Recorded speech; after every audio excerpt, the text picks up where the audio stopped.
Welcome. In front of me is a RUGONE Xever 7 Pro, and today I will show you how you can insert SIM and SD card into this device.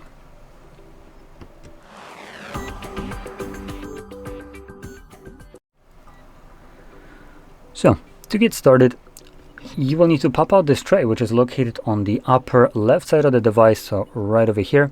Now, it's a toolless one, kind of.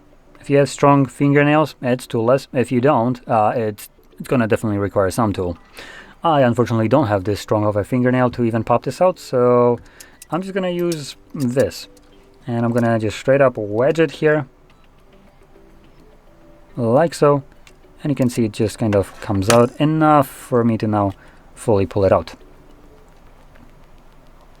So once you pull it out, you will have space for 2 dedicated SIM cards and 1 dedicated SD card.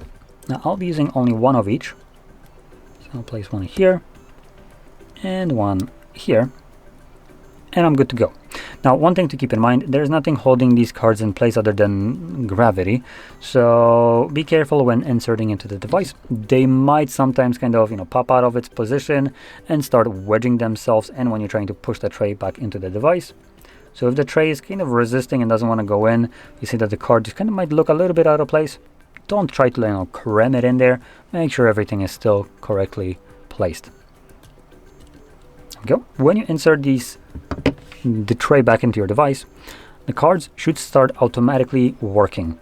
So here's my SIM card pin, so we'll need to confirm that to unlock my SIM card, and that's done.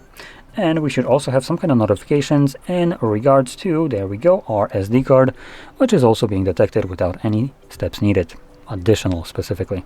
So anyway, with that being said, I hope you found this very helpful, and if you did, don't forget to hit like, subscribe, and thanks for watching.